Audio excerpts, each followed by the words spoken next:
Welcome to my channel. So जो आज का हमारा टॉपिक है वो है प्रोजेक्टाइल और ये काइनेमेटिक्स का पार्ट थर्ड है। प्रोजेक्टाइल लोग बोलते हैं फॉर्मूला बेस्ड है, बट इसमें अगर आपको कॉन्सेप्ट नहीं आता है तो आप सारे क्वेश्चन फॉर्मूला से नहीं बना सकते हो। तो बेसिकली प्रोजेक्टाइल जो होता है वो हमारा 3 टाइप का होता है। ग्राउंड टू ग्राउंड एक होता है, हाइट टू ग्राउंड और एक होता है एंगल वाला। तो जो एंगल वाला है इसमें काफी कंफ्यूजन होता है, बट इसमें बस एक छोटी सी चीज होती है जो सिर्फ वैल्यू ऑफ एक्सेलरेशन वो चेंज करना होता है। अदरवाइज इसमें कुछ खास नहीं है, ये इन दोनों के तरह ही है। जो ऑब्लिक है वो मोस्टली इसी से क्वेश्चन आता है। तो सबसे पहले हम प्रोजेक्टाइल का बेसिक पार्ट पढ़ लेते हैं। मान लो ये एक बॉडी है जिसको मैंने यू वेलोसिटी से एक एंगल थीटा पे प्रोजेक्ट किया। जब मैंने इसे प्रोजेक्ट किया एक एंगल थीटा से, तो ये एक हाइट तक पूरा ग्राउंड टू ग्राउंड प्रोजेक्शन करेगी।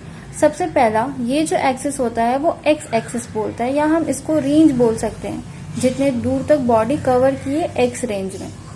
या तो ये वाई एक्सिस में हो सकता है, जितना हाइट कवर हुआ, जैसे मान लो ये एच मैक्स है तो ये वाई का फंक्शन होगा। ओके, अब क्योंकि हमारा जो थीटा है वेलोसिटी वो 2 कंपोनेंट में है, तो एक्स वाला यू कॉस थीटा होगा और वाई वाला जो होगा वो हमारा यू साइन थीटा होगा। ये जो यू कॉस थीटा होता है वो पूरे ही जितने भी प्रोजेक्टाइल का मोशन होता है उसमें यू कॉस थीटा जो होता है कांस्टेंट रहता है through out the motion.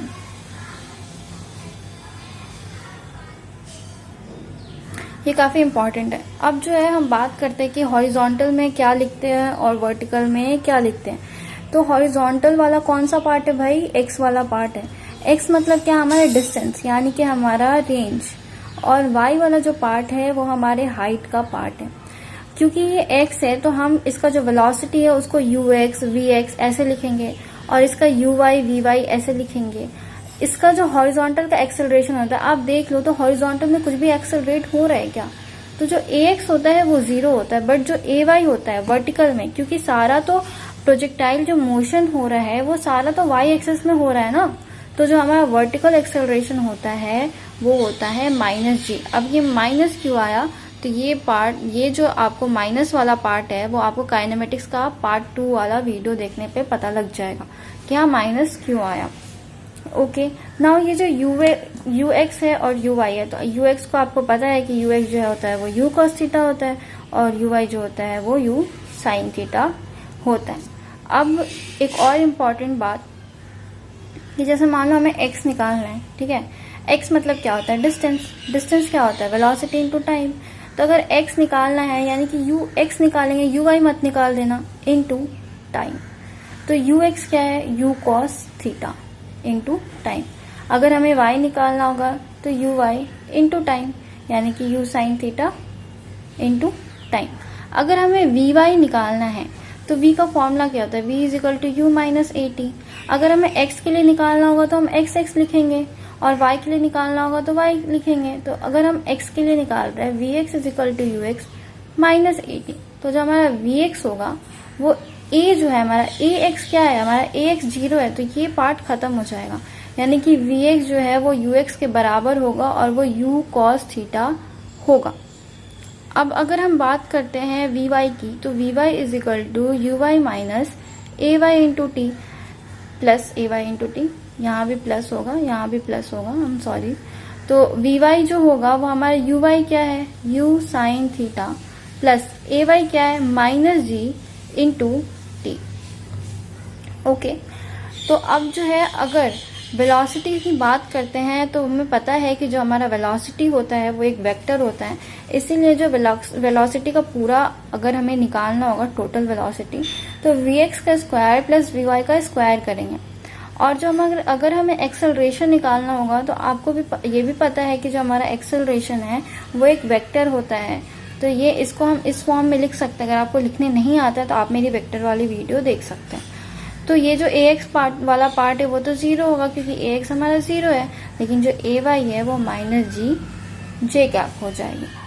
Okay, अब जो है हम बात करते हैं कि वेलोसिटी यहाँ पे क्या होती है, यहाँ पे क्या होती है, और जब वो ग्राउंड पे स्ट्राइक कर जाता है तो क्या होता है।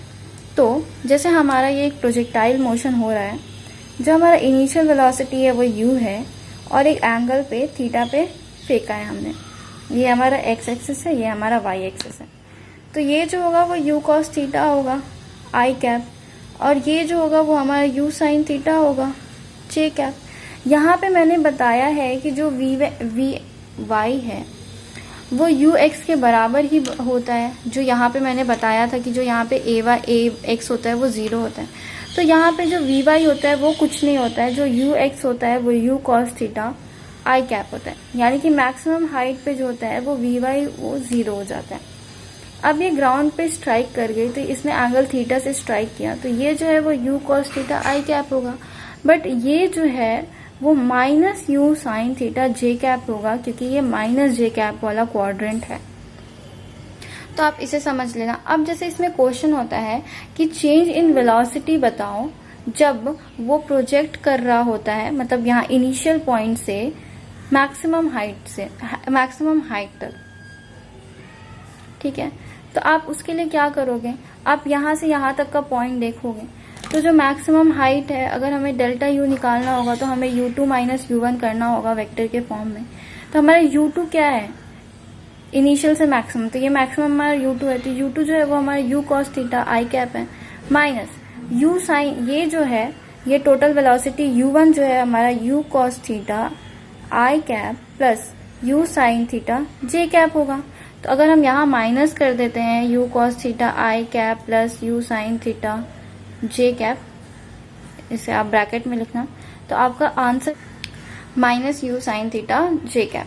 अगर आपको यहीं पे मोमेंटम पूछे तो आपको पता है मोमेंटम का फॉर्मूला जो होता है मास इनटू वेलोसिटी होता है। अगर यही मोमेंटम पूछे तो आप इसे मास कर देना। और अगर आपसे इनिशियल टू मैक्सिमम हाइट नहीं पूछ के इनिशियल टू कंप्लीट करके प्रोजेक्टाइल जब वो ग्राउंड पे पहुंचा तो क्या होगा, तो आप इसका वेलोसिटी से इसके वेलोसिटी को माइनस कर दोगे। तो जब आप ऐसा करोगे तो आपका आंसर जो है वो आएगा minus 2u sine theta, okay, और j कैप। और इसमें भी आप मोमेंटम निकालने के लिए m कर दोगे। तो ये क्वेश्चन जो है हमारा आता है, बट आपको काफी कंफ्यूजन होता होगा कि किससे किससे माइनस करें। नाउ अब जो है हम बात करते हैं इसका एच मैक्स क्या होता है, इसका रेंज क्या होता है, इसका टाइम क्या होता है। तो सबसे पहले हम टाइम की बात करते हैं। तो जो हमारा टाइम होता है वो सिर्फ और सिर्फ y एक्सिस में होता है, तो इसे लिखते हैं 2uy अपॉन ay। और यहाँ पे ay क्या है, यहाँ पे g होगा। टाइम कभी निगेटिव में नहीं होता, यहाँ माइनस g मत लिखना, या इसको हम लिख सकते हैं 2u sine theta upon g। ये दोनों फॉर्मूला इसलिए याद करने को इम्पोर्टेंट है क्योंकि कभी कभी आपको थीटा नहीं देता, आपको बोल देता है कि हॉरिजॉन्टल की वेलोसिटी ऐसी है, वर्टिकल की वेलोसिटी ऐसी है, आप टाइम बताओ। जो दूसरा फॉर्मूला है वो हमारे रेंज का होगा। तो जो हमारा रेंज का फॉर्मूला होता है वो होता है 2ux uy अपॉन ay। तो इसका जो फॉर्मूला निकल के आता है वो होता है u square sine 2 theta upon g। और साइन 2 थीटा का फॉर्मूला क्या होता है, 2 साइन थीटा कॉस थीटा। या फिर अगर आप ऐसे बोलो कि रेंज क्या है, डिस्टेंस है, distance is equal to velocity into time. Velocity आपका रेंज का ux वाले में होगा, तो ux इंटू टी। अब जब आप इसको सॉल्व करोगे तब ये फॉर्मूला आता है, बट आप वहां बैठ के डिराइव नहीं कर सकते, आपके पास टाइम नहीं होता, तो आप ये फॉर्मूला याद करके जाओगे। जो नेक्स्ट थिंग होता है वो जो r हमारा मैक्सिमम होता है वो होता है at an angle of 45 degree. जब आप 45 डिग्री यहाँ पे रखोगे तो ये 2 थीटा यानी कि 90 डिग्री, और साइन थीटा का मैक्सिमम वैल्यू तब होता है जब 1 होता है। तो आप अगर थीटा 45 डिग्री रखोगे तो आपका जो है वो मैक्सिमम आएगा रेंज। अब एक और इम्पॉर्टेंट बात जो आता है वो रेंज का, कि अगर आप थीटा और 90 माइनस थीटा से, मान लो ये R1 है ये R2 है, तो इस ऐसे जो एंगल होते हैं जो थीटा और 90 माइनस थीटा के होते हैं तो उसे हम बोलते हैं कॉम्प्लीमेंट्री एंगल। तो इस केस में जो रेंज होता है वो आपका सेम है। फॉर एग्जांपल ये आपका 30 डिग्री है, ये आपका 60 डिग्री है, और ये क्वेश्चन तो इतने बार ही रिपीट हुई है कि क्या ही बोलूँ, काफ़ी बार रिपीट होती है ये क्वेश्चन। उतनी इम्पॉर्टेंट नहीं है बट फिर भी रिपीट होता है ये क्वेश्चन काफ़ी, क्योंकि अगर आप याद कर लोगे इसको तो आप विद इन 5 सेकेंड आप ऐसे क्वेश्चन को सॉल्व कर सकते हो। अब बात करते हैं हम हाइट की। तो जो हमारा हाइट होता है उसका फॉर्मूला होता है you Y square upon 2ay। तो यू वाई को हम क्या लिख सकते हैं, you square sine square theta upon 2g। और अगर आप इसको सॉल्व करते कम्प्लीटली तो आपका ये जो फॉर्मूला है हाफ 1/8 GT²। तो अगर आप t का वैल्यू पुट करोगे तो आपका जो फॉर्मूला है वो सेम ऐसा ही आएगा। तो अगर आपको टाइम दिया हो और आपसे हाइट पूछा हो तो आप डायरेक्ट इस फॉर्मूले से निकाल सकते हो, आपको ज़्यादा डेरिवेशन करने की ज़रूरत नहीं पड़ेगी। जो एक और सॉल्व्ड है मैं आपको बताती हूँ कि अगर आप हॉरिजॉन्टल मतलब हाइट को अगर आप रेंज से डिवाइड करते हो तो आपका जो फॉर्मूला निकल के आएगा, जो रिजल्ट निकल के आता है वो tan θ/4 होता है। कभी कभी क्या होता है कि आपको r दे देगा और थीटा दे देगा, आप बताओ हाइट क्या होगी, और ऐसे 2 टर्म दे देते और 1 टर्म पूछते तो आप डायरेक्ट सॉल्व कर सकते हो। अब एक चीज़ मैं बताती हूँ इम्पॉर्टेंट है, जैसे मान लो कि अगर कोई भी हाइट पे होता है तो उस पर पोटेंशियल एनर्जी होती है, और कोई भी जब मतलब डाउन होता है, यहाँ पे जहाँ पोटेंशियल एनर्जी 0 होती है वहाँ पे काइनेटिक एनर्जी होती है। तो अगर आपसे पूछे काइनेटिक एनर्जी क्या है, तो अगर आप इसमें ½ mv² लिखते हो तो ये v क्या होनी चाहिए, ये v जो है वो x वाली होनी चाहिए। यहाँ पे आप y वाली अगर लिख दोगे तो ये गलत हो जाएगा। तो आपका जो आंसर निकल के आएगा वो होगा ½ mu² cos² θ। ओके, जब आप k की जगह अगर पोटेंशियल एनर्जी निकालने जाओगे तो पोटेंशियल एनर्जी का फॉर्मूला होता है mgh। तो ये जो हाइट जो है वो आप y वाला लोगे, तो जब आप इसे सॉल्व करोगे हाइट का फॉर्मूला रख के तो आपका आंसर आएगा ½ mu² sin² θ। ओके, अब जो हमारा काइनेटिक एनर्जी और पोटेंशियल एनर्जी को ऐड करते हो तो टोटल एनर्जी होता है। तो टोटल एनर्जी जब आप इन दोनों को, इसको और के वाले को ऐड करोगे तो आपका आंसर आएगा ½ mu²। तो जो हमारा इक्वेशन ऑफ ट्रेजेक्ट्री है उसका 2 फॉर्मूला है, y = x tan θ minus gx² 2u² cos² θ, या फिर y = x tan θ 1 minus x/r। अगर आप यहाँ रेंज का फॉर्मूला डालोगे तो ये आप इसको डिराइव कर सकते हो। देन इसका क्वेश्चन कैसे आता है ट्रेजेक्ट्री का, जैसे मान लो कि हमने एक बॉडी को u वेलोसिटी से भेजा एक एंगल थीटा पे, और ये जाके जो 6 मीटर बाद एक हाइट पे पहुंची, और वहां से जो बाकी का डिस्टेंस है वो है 18 मीटर। तो बताओ आपका y क्या होगा, फाइंड y। तो हम इस फॉर्मूले को यूज करेंगे, यहाँ पे y निकालना है, x जो है आपका वो 6 है, tan θ का वैल्यू आपको दिया होगा, और रेंज जब आपको निकालना होगा तो यहाँ पे जो रेंज होगा वो 6 + 18 आप कर दोगे तो आपको पूरा रेंज निकल कर आ जाएगा। अब जो है वो आता है हॉरिजॉन्टल प्रोजेक्टाइल कैसे निकालते हैं। तो जो हमारा हॉरिजॉन्टल प्रोजेक्टाइल होता है वो एक हाइट पे रख के होता है। फॉर एग्जाम्पल एक हाइट पे यहाँ से एक बॉडी को हम प्रोजेक्ट कर रहे होते हैं, इसका वेलोसिटी u होता है, और मान लो कि यहाँ पे भी जो वेलोसिटी उसको u माना हमने, तो इसके 2 कंपोनेंट होंगे, एक uy होगा एक ux होगा, ये एंगल थीटा होगा। तो अब जो इसका फॉर्मूला है वो कैसे होता है, तो यहाँ पे जो टाइम पीरियड होता है वो होता है 2h/g। ये h जो है वो हाइट है यहाँ से, जो इसका रेंज होता है वो ut होता है, यानी कि हमारा uxt। जो y होता है यानी कि जो डिस्टेंस कवर हुआ वो होता है ½ अब जो ये u है उसको हम √ux² प्लस uy² भी लिख सकते हैं। और अगर हम tan θ लिखें तो इसके 2 फॉर्मूले हैं, uy/ux gt/u। ये आपके मेन इंपॉर्टेंट फार्मूले हो गए। एक और फार्मूला होता है, जो वो फार्मूला होता है कभी कभी क्या होता है कि आपको यहाँ पे t का जो वैल्यू है वो पुट करके रखना होता है, वो आंसर आपका आ जाता है। तो आप एक दूसरे से इसको डिराइव कर सकते हैं। यही मेन 4 फार्मूला है जो आपको हॉरिजॉन्टल का याद रखना है। वन मोर इम्पॉर्टेंट थिंग कि जैसे मान लो कि हमें ऐसा बोला कि यहाँ पे जो 2 पोजीशन है जिनका हाइट सेम है, यहाँ पे वो टाइम t1 पे पहुँच रहा है और यहाँ पे वो टाइम t2 पे पहुँच रहा है। ये जो डिस्टेंस है वो x है और ये जो डिस्टेंस है वो y है। तो ऐसे जो क्वेश्चन होते हैं उसमें जो t1 + t2 होता है वो टाइम ऑफ फ्लाइट के बराबर होता है, जो x + y होता है वो रेंज के बराबर में होता है, और जो h होता है वो ½ t1 × t2 होता है। तो ये डायरेक्ट फार्मूला है, ऐसे क्वेश्चन में आप सॉल्व कर पाते हो जहाँ पे 2 पॉइंट है, हाइट सेम है बट टाइम डिफरेंट है। जैसे मान लो यहाँ पे वो पहले पहुँचा और सेम जब वहाँ से वापस आ रहा है तो ज़रूर एक हाइट होगा जो इसके लेवल पे होगा। तो वहाँ पे वो टाइम t2 पे पहुँचा। तो इस टाइप के क्वेश्चन के लिए ये अप्रोच होनी चाहिए। अब इसमें 2 केस आते हैं।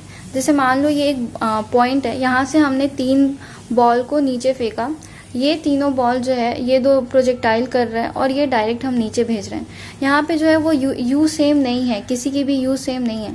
यू सेम नहीं होने के बावजूद भी वो इक्वल टाइम पे ग्राउंड पे पहुँचता है।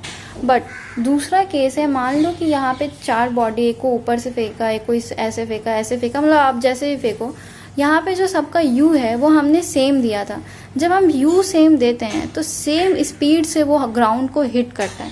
यहाँ पे जो हमने u सेम नहीं दिया था तो ग्राउंड पे ये सेम टाइम पे पहुंच रहे थे, बट यहाँ पे जब हम u सेम देंगे तो टाइम डिफरेंट लगता है, बट सेम स्पीड से ग्राउंड को ये हिट करता है। तो इन दोनों में आपको डिस्टिंग्विश करने आना चाहिए, क्योंकि जो वर्ड्स वाले क्वेश्चन आते हैं इससे, उसमें ये अगर पॉइंट आपको पता होगा तो वो आप सॉल्व कर पाओगे।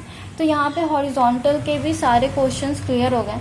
अब जो बचता है वो ऑब्लिक प्रोजेक्टाइल होता है। तो मैं ऑब्लिक में आपको ज़्यादा कुछ नहीं बताऊंगी, बस एक चीज़ बताऊंगी। मान लो ये अल्फा है, यहाँ से हमने एक बॉडी को u स्पीड से थीटा से भेज दिया है, तो जो हमारे यहाँ पे a होगा वो दोनों डिफरेंट होगा, ऑब्लिक प्रोजेक्टाइल के जैसा नहीं होगा, क्योंकि यहाँ पे अल्फा है। तो हमारा जो ay होगा वो यहाँ पे -g cos अल्फा होगा, और जो हमारा ax है वो होगा -g sin अल्फा। वहाँ पे हमारा ax 0 हुआ करता था, बट यहाँ पे हमारा ax 0 नहीं होगा, यहाँ पे हमारा ax -g sin अल्फा होगा, और ay जो है वो हमारा -g cos अल्फा होगा। अब जो मैंने आपको यहाँ पे फॉर्मूले पढ़ाया है ना, ay, तो आप यहाँ पे ay का वैल्यू पुट करोगे, तो जब आप ay का value -g cos alpha put करोगे तो आपका सिमिलर आंसर आएगा जो ऑब्लिक प्रोजेक्टाइल का होगा। जनरली इससे क्वेश्चन हमारे नीट के सिलेबस में नहीं आते हैं। So that's all for this video. आपको मैंने प्रोजेक्टाइल के सारे क्वेश्चन बता दिए। अगर आप इसके और अबाउट 50 to 80 क्वेश्चन सॉल्व कर लेना। नाउ जो हमारा काइनेमेटिक्स का 4th और लास्ट पार्ट है वो है रिलेटिव मोशन का, वो हम नेक्स्ट वीडियो में पढ़ाई करेंगे। So thank you everyone, and if you like my content please like, share, comment and subscribe.